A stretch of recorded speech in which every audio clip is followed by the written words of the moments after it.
Aviation Advancements. Presented by Connor Combs, narrated by Braden Hawkins.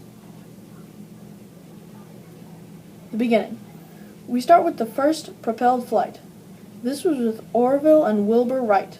They had the first successful flight at Kitty Hawk, North Carolina, on December 17, 1903, thus beginning the powered aviation for everyone. Then, between 1910 and 1920, the first seaplane and aerobatics show were introduced. Also, U.S. military introduced military aircraft.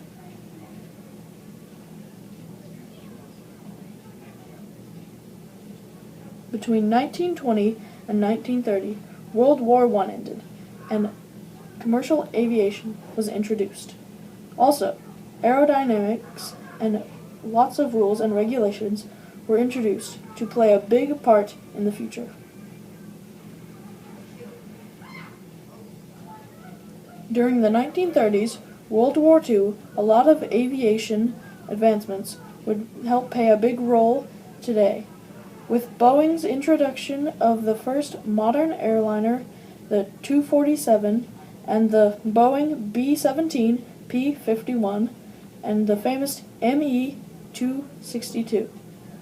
That started the jet age.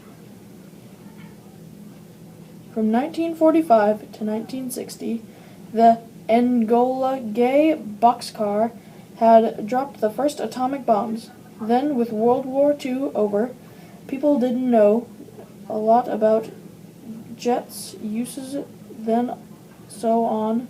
War bombers were converted to commercial aircraft. Then, in the 1950s, X-1 flew supersonic speeds, and Sputnik flew in orbit.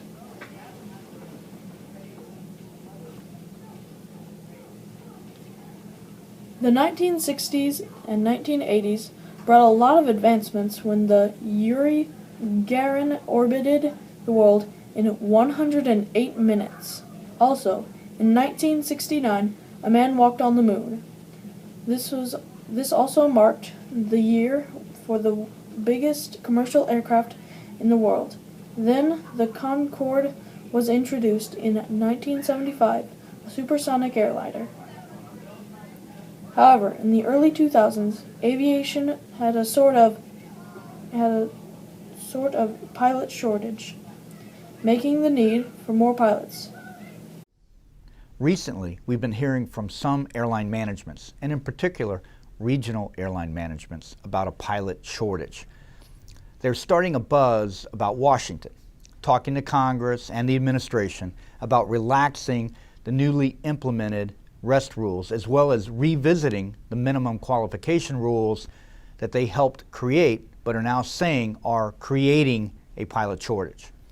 These airlines would like the public to believe that all their recent problems with the weather, delays, and cancellations are due to these new rules or to not having enough pilots. And just last week, United announced it'll close its hub in Cleveland and slash flying for its regional partners there because of the fee-for-departure carriers not being able to find enough pilots. As you and I both know, this is simply not the case. So here's the truth. There is currently no near-term shortage of trained and qualified pilots. Instead, what our industry is experiencing is a pay and benefit shortage. There are a few examples today of airlines having trouble finding pilots, but it's not because the pilots don't exist. As we know, there are plenty of pilots available here in the U.S., but the airlines have to be willing to pay for the professionalism, expertise, airmanship ability, and judgment that those pilots possess. In addition, there are hundreds, if not thousands, of professional U.S. pilots who want to be flying for U.S. carriers but are not. Starting with, of course, our more than 1,000 furloughed pilots. As for the others who want to be flying here, they are forced to work overseas, flying in the Middle East or Asia or elsewhere, because they can't find a living commensurate with their expertise and experience with the low wages that some regional airlines are paying. I've talked to dozens of these expat pilots, and consistently they tell me that they would jump at the chance to come home if our domestic airlines offered better pay, work conditions, and job security. This debate, created by regional airline management, reminds me of the days before the ALPA One Level of Safety campaign that raised the level of safety of the regional airline industry. Prior to 1994, many of our regional airlines operated to a set of regulations that provided a lower margin of safety than the mainline carriers.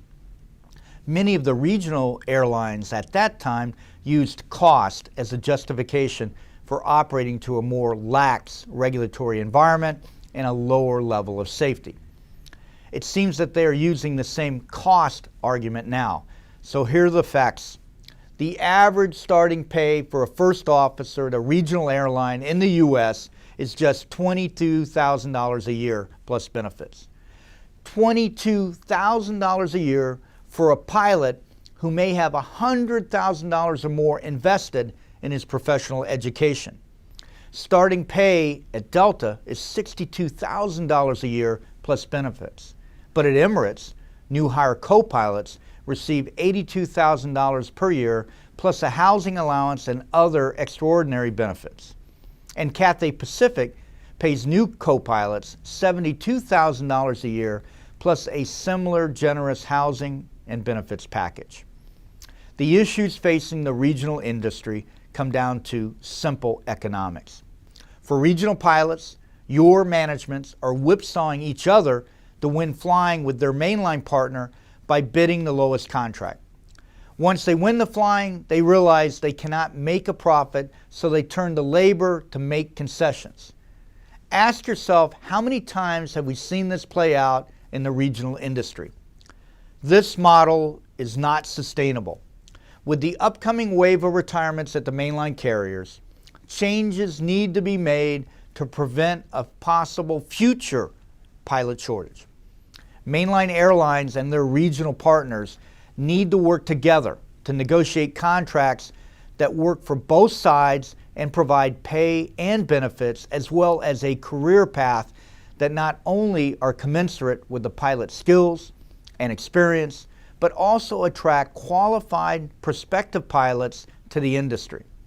As I recently told many of you during the January meeting in Herndon, I have been working to help foster these discussions, and I am committed to continuing to keep industry leaders fully informed of the real issues and to negotiate contracts that benefit all ALPA pilots today and in the future.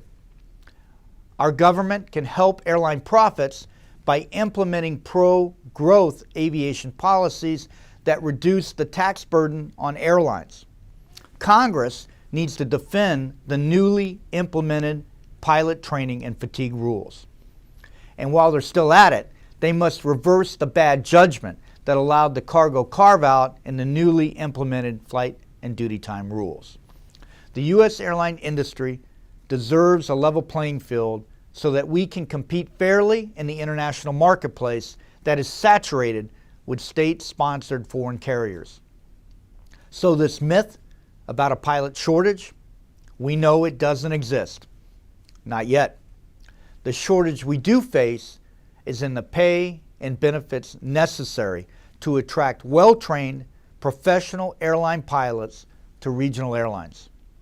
We will continue to work with your elected leaders to find solutions with airline CEOs from the regionals and mainlines that will present the best economic solutions and strengthen our airline brands. Stronger contracts and stronger brands will ensure that all pilots are paid commensurate with the work they do. We stand ready to assist. Than ever. The future of aviation brings voice-commanded aircraft, alternative energy for flight spaceliners, for commercial space travel, flying cars. We thank you for watching this documentary.